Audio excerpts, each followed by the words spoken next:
Pertama kita hempelas, biar mulus.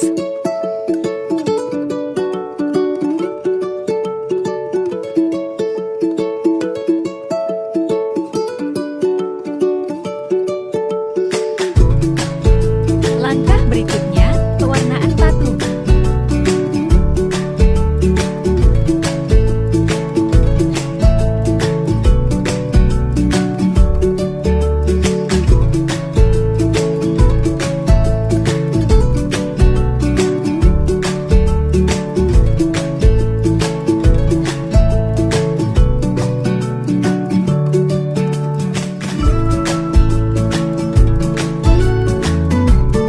Inilah hasilnya, member kreatif Sunda Barbar.